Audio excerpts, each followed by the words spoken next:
speaking it up. We could, then again, it's still early. We can see what happens tomorrow. What I know now is that the 5 is now.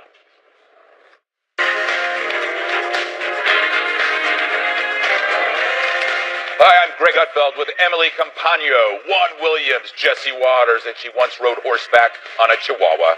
Dana Perino, the 5.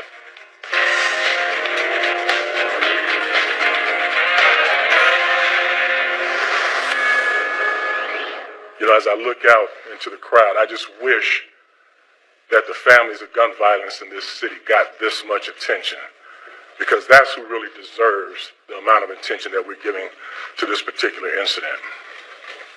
So this morning, I come to you not only as the superintendent of the Chicago Police Department, but also as a black man who spent his entire life living in the city of Chicago.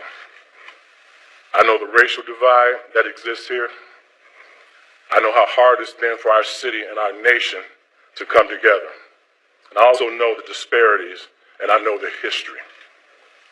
This announcement today recognizes that Empire actor Jussie Smollett took advantage of the pain and anger of racism to promote his career.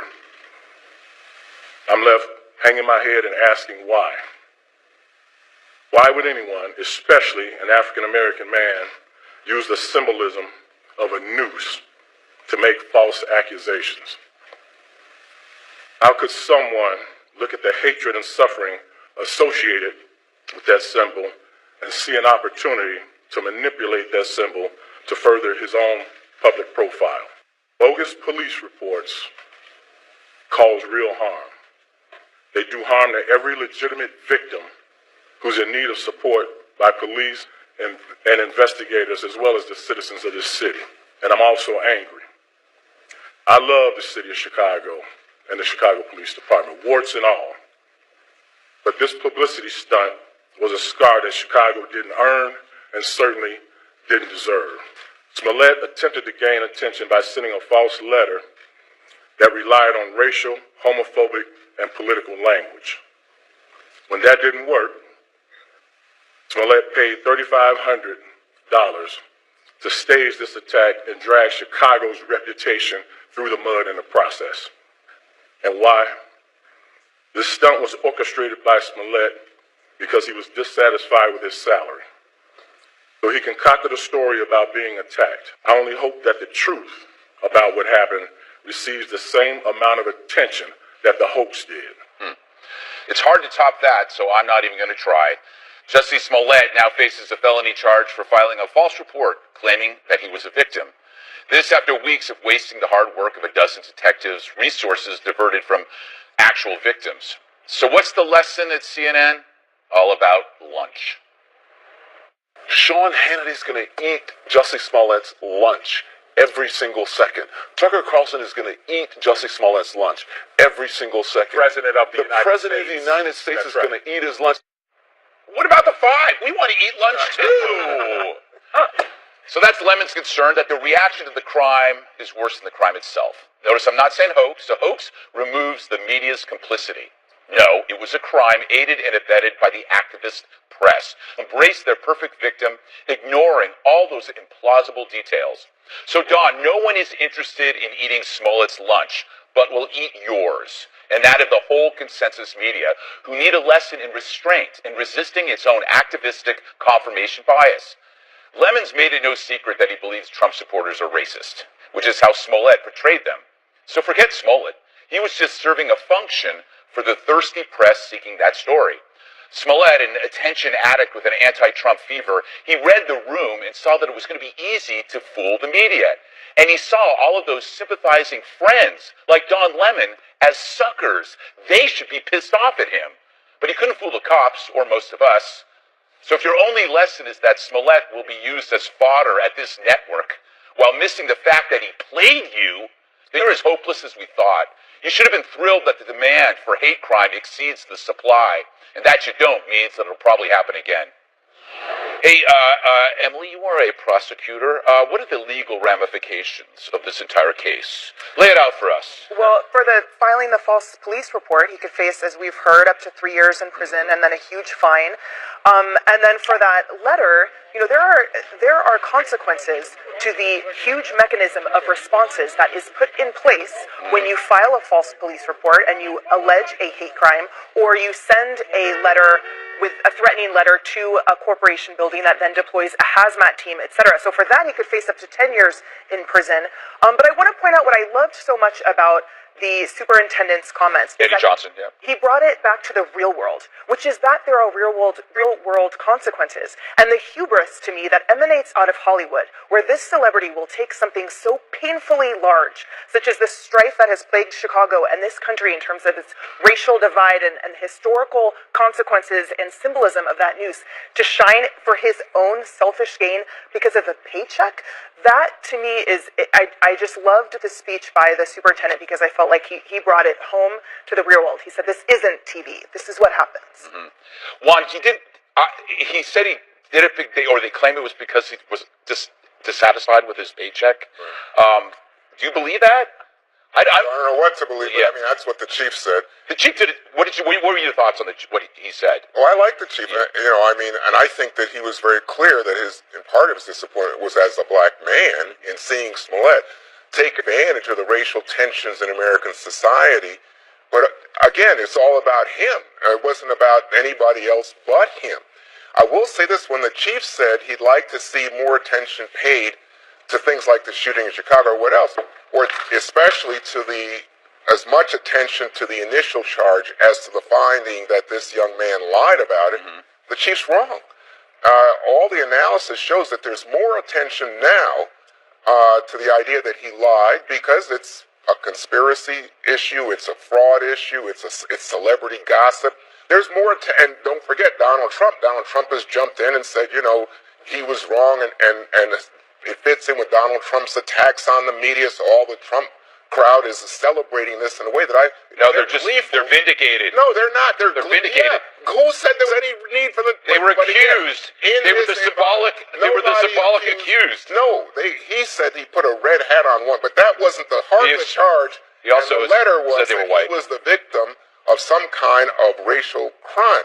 And again, there's so many racial crimes. We've seen a spike in racial crimes in the country. Yeah. And this guy Smollett, is so narcissistic that he is out of touch with reality. And the chief should know, more media attention, more cameras at that police department today than ever before. Well, we can talk to the end of time about your misinterpretation of the facts.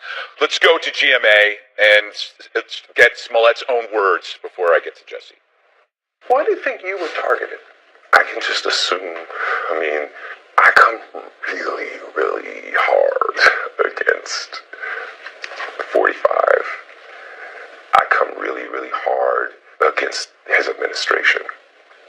And I don't hold my tongue. If I had said it was a Muslim or Mexican or someone black, I feel like the doubters would have supported me a lot much more. See, Jesse, when I listen to him, I see somebody who knew how to play the media, because the media that's the language that the media understood, if you're an activist media. Right. He framed 60 million Trump supporters, and the media bought it hook, line, and sinker. Juan, I think what the chief was saying also is that he'd like to see that much media attention when there's a shooting or black-on-black violence or gang activity in the south side of Chicago, too. Now, Smollett makes reportedly from $400,000 to $1.1 million a year. $60,000 an episode, I believe. He does not have any children, which means he is filthy rich. So instead of trying to, he accused Donald Trump of himself is guilty of. He is a liar, he is corrupt, and he is greedy. So just let that sink in also.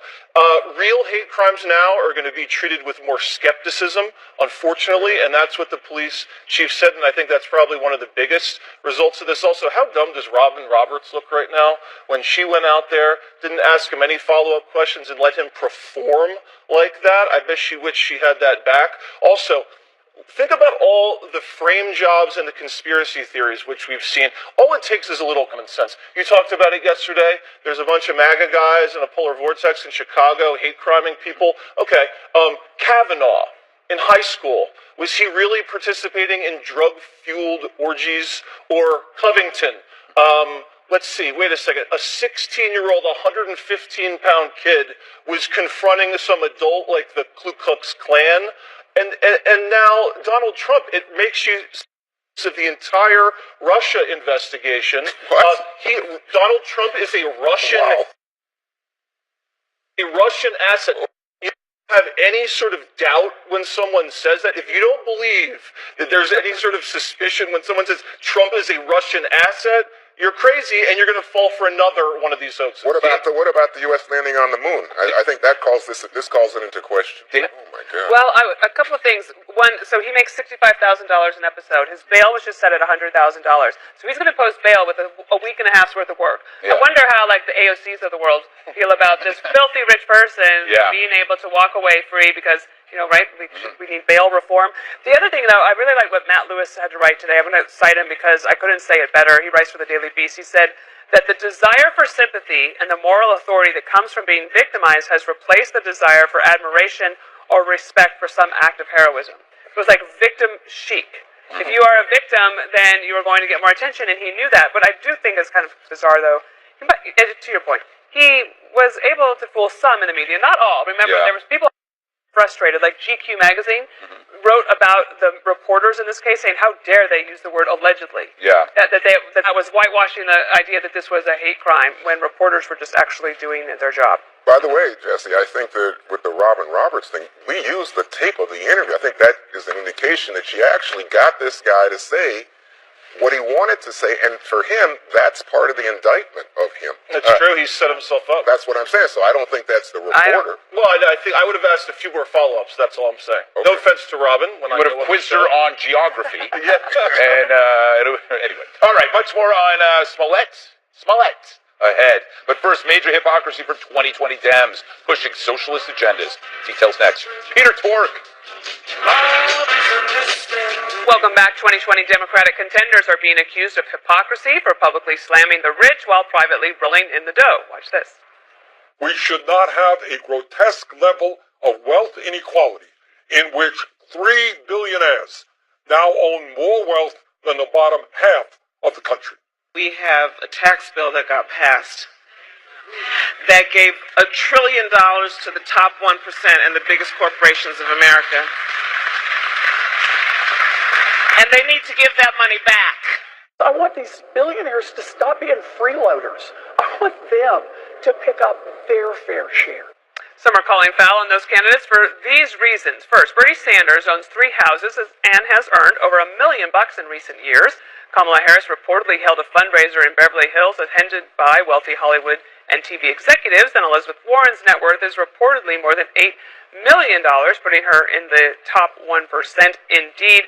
On one of the staffers' Twitter profiles for Congresswoman Alexandria Ocasio-Cortez, it says for every billionaire is a policy mistake, Jesse. So now it's gone from trying to help bring the bottom up by like incentives or education, but now it's just completely top down. I wonder if she thinks George Soros is a mistake. Tell that to his face, AOC. I don't think they're even that rich anyway. I mean, $1 million. I mean, compared to Donald Trump or some of these other people, that's nothing. Remember what Trump said about? That's their point.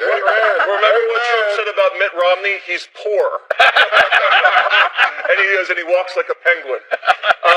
When I see a wealthy person with a yacht, I don't get jealous. I get competitive, and I want to own my own yacht, and I want to work for my yacht, and I don't want to take that yacht away from someone else. I want to get it myself. And I think that's where the Democrats are kind of off. They see wealthy people, and they want to make them less wealthy. I think they should be looking at poor people and say, how do you make poor people less poor? Look what Barack Obama did. Barack Obama raised taxes on the rich. Middle-class wages didn't grow. The deficit didn't get paid down. Manufacturing jobs weren't created. And the poverty rate stayed the same. So I don't see a big economic success when you raise taxes on the rich. I think they just waste the money on pork and corruption. When you were, in Seattle. You live in Seattle, and so there's a lot of tension between sort of more the local folks there that are mad about the tech companies and the billionaires, and it's created a lot of tension there. And wasn't it just recently that they tried to raise taxes and then they had to back out because the businesses were going to leave? It was a huge deal, and then Amazon donated $500 million to combat homelessness. So there's also a dependency on the private funding that happens in addition to what it does and stirs for the industry there. Absolutely. I think my biggest issue with all of this is the hypocrisy knows no bounds for these politicians. Like, so for example, Elizabeth Warren, she has millions in her Tia Kref funds, and those funds include gun manufacturers and big tobacco and all of the things that she rails against. And it's that same hypocrisy that we hear up and down where people, walk the walk, don't just talk the talk. We have Bernie Sanders, the day that his campaign paid $300,000 in jet airplane costs for his campaign, he tweeted out that climate change was a planetary crisis. So I see. Yeah. It's everything. There is. I coined a phrase: a selective billionaire outrage. SBO. SBO. They like SBO. They don't like billionaires. He's got SBO. It stinks. Yeah. We'll be right back. Go. What do you think of that, SBO? You can treat it with Super Beats. Because they have like Tom Steyer. Yeah, okay. So Bernie has 3 houses, which proves a point that you can be a successful socialist if you act like a capitalist. That's the only way it's going to work. I am not going to bash any of these people for being wealthy. Nope. Because I think it's great that they're wealthy. I think everybody should be rich. And I think in this country, you can be rich. If you devote 10 years to one thing, you will be rich. I believe that. But the problem here is, and to use, we talk about hypocrisy. In America, even a fool can have 3 homes, but it's a problem when that fool doesn't want you to have 3 homes, or is trying to get in the way of you wanting 3 homes. If Warren and Sanders were subjected to the plans that they want to subject to you, they would not be worth 7 figures. They'd be worth maybe 5 figures, and a decimal point would be here. Can I just interrupt? There was a Secret Service agent that gave me some intel about Bernie's houses. They're disgusting messes. He was on detail one time, went up to one of his places, and it was like an episode of Hoarders. Like just unopened mail, like food everywhere. That's my place. Horrible. So he might have 3 homes, but they're all messes. But are you surprised? I mean, come no. on. I mean, but Juan, this polls well. So we can't expect it to stop. What, you mean for Republicans? No, for Democrats, to go after the billionaires. It absolutely. Well. Yeah. So, I think the key point here is that Democrats are representing their constituents, and I pick up on Jesse's point. Donald Trump is the richest of them all. And so he says that he represents the forgotten man and the like, but he's the one who's out of touch. He's the one who said, don't you have to have an ID to go into a grocery store? I'm sorry, Mr. President, no, you don't. He's the one who hired Wilbur Ross, who told the federal workers when there was a shutdown, a Trump-caused shutdown, you know what, go to a bank and get a loan. Or how about Larry Kudlow, another Trumpian, right? What did Kudlow say? These guys who are forced to work for no pay, they're volunteering. They love the president. If he's so out of touch, Juan, why did he beat Hillary with middle-class voters? I'm telling you, he's out of touch on things like the VA, Social Security, Medicare, GI Bill, livable wages. People were dying in VA wait lines under Barack Obama. All right, we got to run. First it was Elizabeth Warren cracking a beer. Then we had Beto O'Rourke. Remember that? The bizarre dentist appointment. Now another potential 2020 contender is getting roasted for a major social media fail. We'll show it to you next. Another embarrassing social media blunder by a Democrat after Elizabeth Warren tried to look cool cracking a beer, and Beto live-streamed his dentist appointment. Possible 2020 contender Eric Swalwell is being mocked as a Starbucks martyr after trying to burn President Trump with this tweet. It's snowing in New York. I need coffee. The closest cafe is inside Trump Tower. This is me walking to an alternative. The congressman rightfully getting ripped on social media. After all, this is New York City. As you can see, there's like over a dozen other coffee shops within just a few blocks, including a different Starbucks around the corner. Greg, not a smooth tweet. Would you agree? I say this all the time.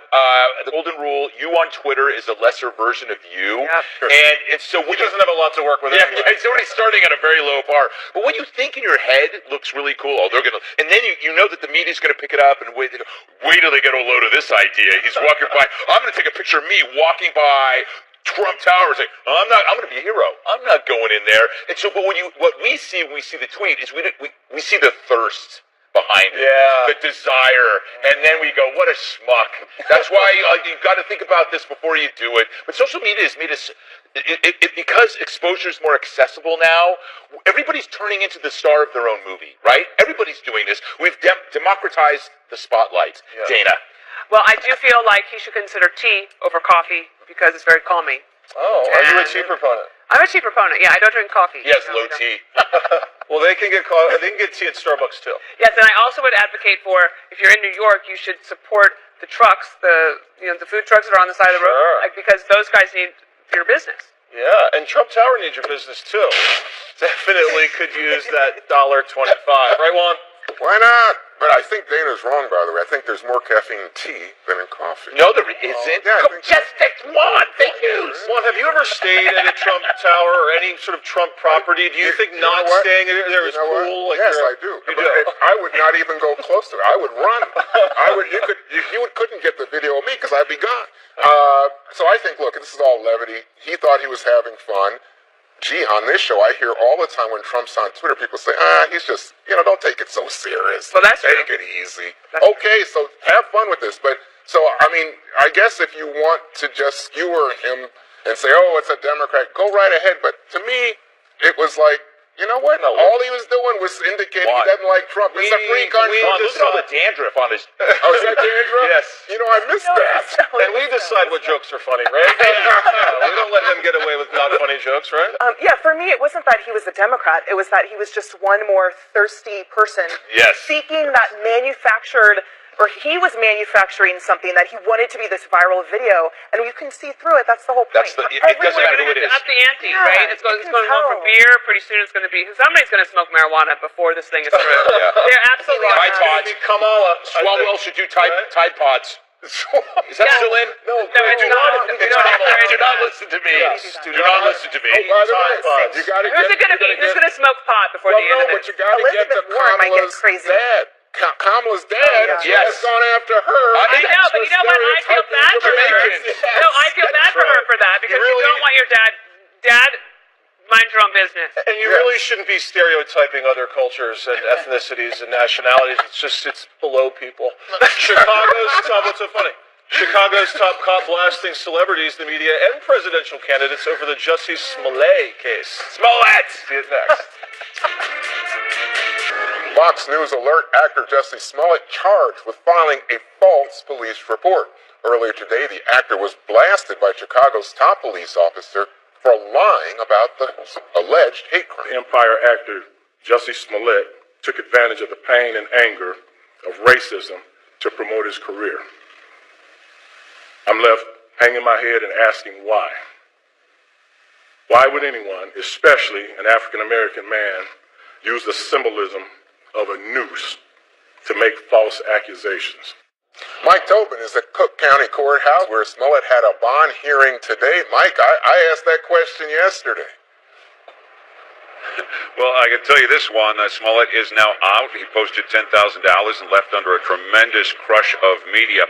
Some of what you didn't catch with all the live coverage today is that the Judge John Light admonished Smollett in the courtroom, saying if true, what he did was utterly outrageous, and he conjured up the greatest evil in our nation, specifically referring to the racist symbolism that he brought into the hoax attack. Some of what we learned today that we didn't already knew, while we knew that Smollett was associates with the Osendero brothers, one of them was a source from whom he would buy the party drug Molly.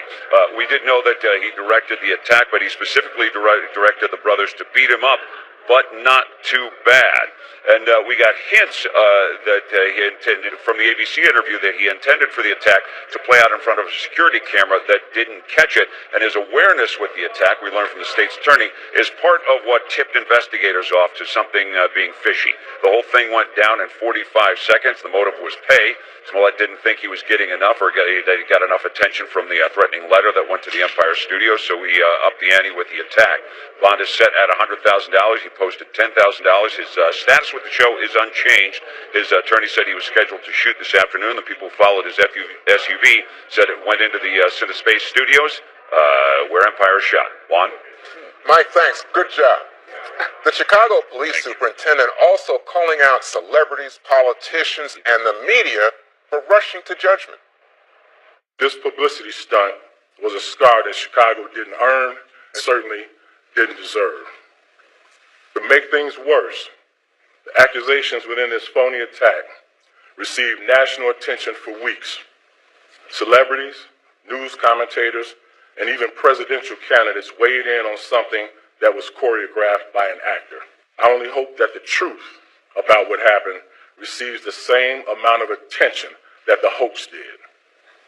I'll continue to pray for this troubled young man who resorted to both drastic and illegal tactics to gain attention.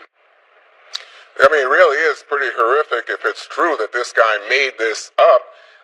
As I said to you earlier, Greg, you know, the major networks and the cable news outlets have all paid more attention to this case after the charge that it's a hoax. Well, the thing is, I mean, I can't believe I'm going to say this, but I do believe that he is kind of a victim because of the environment. This is entirely preventable.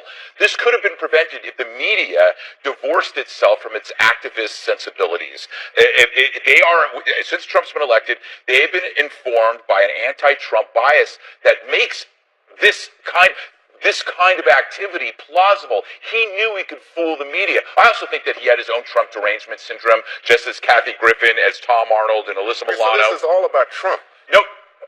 No, I was talking about the media. Let me. You said the media is obsessed with Trump dislike, and that's why they went for this. But I'm saying to you that in fact, the media is paying more attention to it now that it's after they waited 3 weeks because they were terrified of saying anything. Look, I want to make a suggestion that I listened to Scott Adams today. That what Donald Trump could do is actually suggest that this guy gets pardoned by the governor because he knows he's the victim of Trump derangement syndrome, and that actually invite him to the White House and have a summit and help this kid out because clearly he's mentally unstable due to his Trump derangement. I think that's brilliant. Brilliant. I would totally disagree because I think if you get off scot-free when you perpetrate a hoax like this, it encourages other hoax. So that I is want true. To pay a really I changed my mind. Price. It's funny. Greg and I 2 weeks ago and a week and a half ago, we would sit here and Greg would come in on his phone and go, "Did you hear this Smollett thing? There's something about this kid is fishy." And he would come in and kind of point out all these things, but we said to each other, we're not going to talk about it. Yeah. We're going to wait and see because you will get bullied by the mainstream media if you raise questions about certain types of people or certain types of situations. They will rain hell on someone that just merely asks questions. And in the media, you're supposed to ask questions. The media doesn't even want questions asked sometimes. So here's what I would do if I were him. I've fallen my sword so hard. Garagos, his attorney, should not fight this thing tooth and nail. This guy should issue apology after apology and just kind of have mercy on me. And that's the only way he's ever going to get through this thing. So, Dana, of course, I have a different point of view. I'm thinking to myself, why is there so little attention to this Coast Guard guy that wanted to kill everyone and had been amassing weapons since 2017? Because he wanted to kill everyone. Lists people Joe Scarborough, Nancy Pelosi as targets, and yet we're paying more attention to this celebrity than to an actual threat, a terroristic threat. Because he was inciting a race war. Well, also, I did it twice on the Daily Briefing, which is a great show. Everyone should watch at 2 o'clock if you want a full update on the news. I watched. You did a great job. Thank you so much. And the police called him ahead of time. This guy was actually planning to commit a crime. Right. What Smollett did is he created his own hate crime against himself. Right. And so it seems minor to be compared to the other one. He smeared an entire population, and he was inciting a race riot. And the Coast Guard, yes, and the Coast Guard is getting a lot of attention, and he is going to be arraigned tomorrow. What do you think? I think that where I depart from what you said earlier. Don't do that, Emily. That's a big mistake.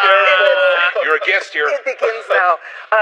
The analysis of that activist approach, that it starts with him. And I think that is what this kind of Instagram culture is breeding, where everyone sees themselves as the hero. Right. And like you were saying earlier, the victim chic, that hero can also be in the form of a victim, but everyone is seeing it as like, I'm the one that's going to save the Spartacus moments, and it's all just ridiculous because the consequences in their mind doesn't go beyond how many likes am I going to get or how is this going to be amplified, which is then where the media comes in. So for him, I just see this as, again, another Hollywood celebrity with an enormous hubris that is now facing real-world consequences. And he deserves to face real-world consequences if it's true that he was I think he's fired. still innocent. Up next, it's trivia time. We're going to put our knowledge to the test with Fox Nation's The Quiz Show.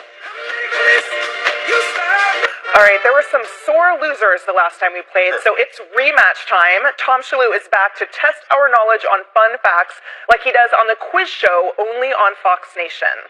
Tom, welcome. Thank you. We got a lot to get to, Greg. A lot of questions here. All right. You know, you hold up your cards there, right? A, B, or C. Yeah. On the series Friends, what actor played the role of Chandler Bing's biological father? Oh, come on. Was it Kathleen Turner, Bruce Willis, or Freddie Prinze Jr.? As your answers up, answers up, and the only one who got it right, Mr. Gutfeld. Kathleen Turner, she plays biological father? Yes, had a sex change. Friends. Come on, watch Friends. I don't get it. I'm sorry, Angie, my sister, who's a big His fan. father had a sex change. That was a trick question. Question 2. In 2017, over 120 lawsuits were filed by people who said they were hurt by what? A, heavy-handed bartenders, B, McDonald's Happy Meals, or C, exploding vape pens?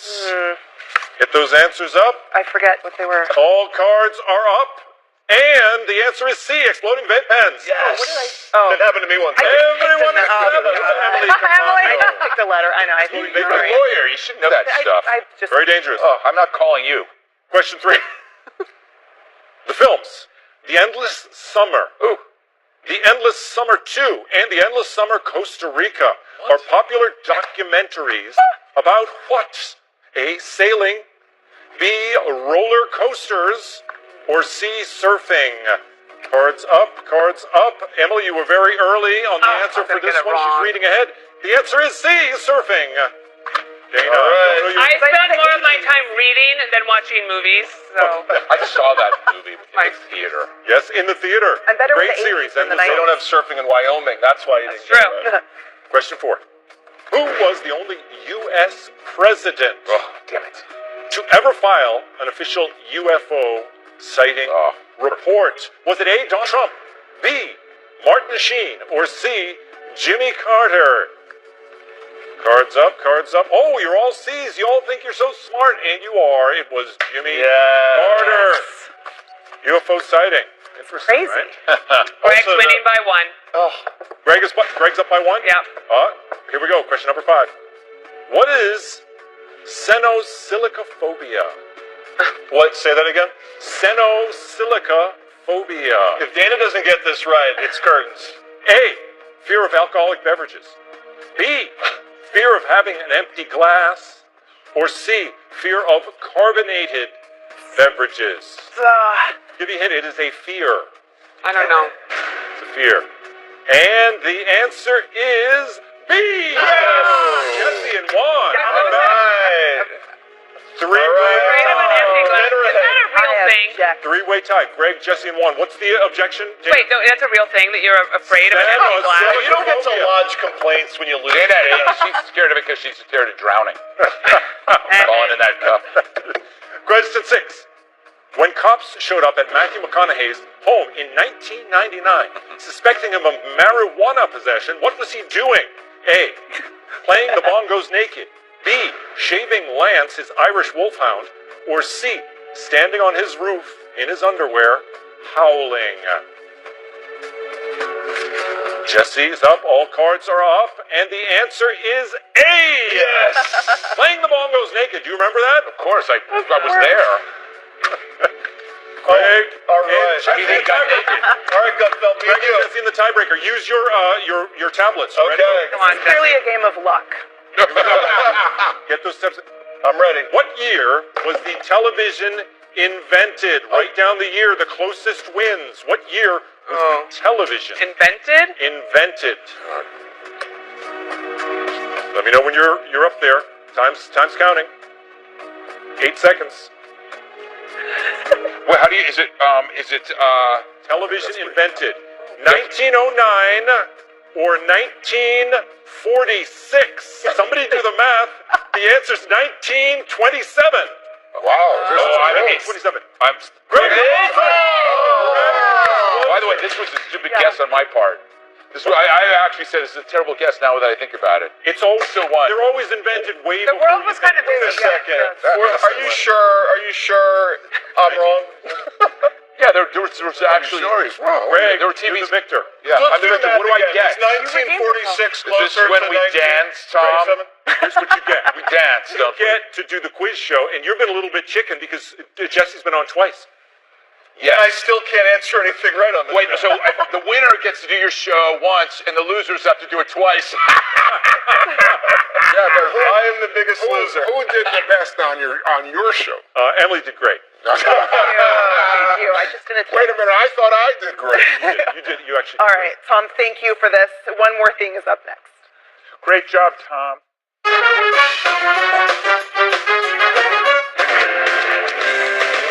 Got there first. All right, one more thing. One. Well, you talk about a wardrobe malfunction. Oh, dear. How about the most celebrated amateur player since LeBron James blowing out a sneaker, injured himself at last night's Duke North Carolina game? Take a look.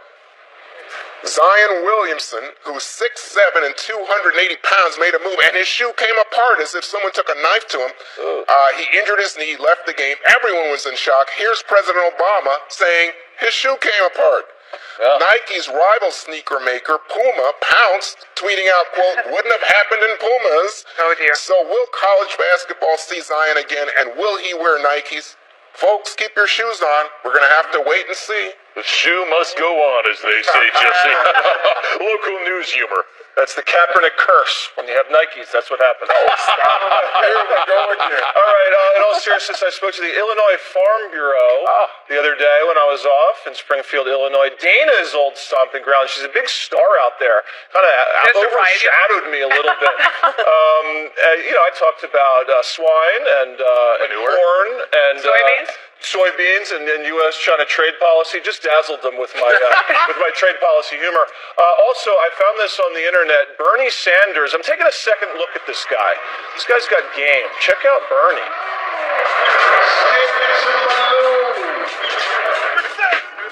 Look at Bernie, man. I mean, I think he's got some skills on the court. He does. He's from Brooklyn, man. That's right. He's from Brooklyn. Yeah, but you know what? Every 2 points, he has to give 1 point to the government. All right. Or actually, 1.9 points. Okay, Dana. Okay, mine is a California Army veteran. He's been reunited with his missing uniform. Check this out. Zenos Lopez served as a parachute rigger and infantryman from 2004 to 2010, then lost his Army greens when he moved from one part of Bakersfield, California to another in 2016. So, he's not the biggest fan of thrift shopping, but his wife wanted to go, so he goes. He's at Mill Creek Antique Mall one day when he instantly recognized his missing uniform, and the store's owner could tell that belonged to him, and no money was exchanged. They just gave him his uniform back, which was very sweet. They said he was brought to tears with being very grateful for that act of kindness. Also, tonight, tune in to Tucker Carlson, where Greg and I will square off on the final exam. We've done this before. I won. All right. Yeah. Greg's hotline for... All right, maybe we don't have it. Animals are great. Animals are great. We do have a minute. Show the tape. It's a cat trying to eat a cherry. Pretty funny. I don't know. Stupid cat. Are they supposed to? Yeah. Can he tie that How's he gonna get stem into a knot with his tongue? Dana, where did you learn that and why? I want to hear more. I want to hear more about that. Screw the cat. Tell me when you learned this. Oh my gosh, that's not... Emily. Oh my goodness. Emily. Okay, all I have to say is thank you for being afraid. Come, the best show of all time has been confirmed for next winter. Yes, there will be cheesecake. Yes, there will be everything. All right. Experience at sale. Subways, Special report is next, Emily. Hey, Brett.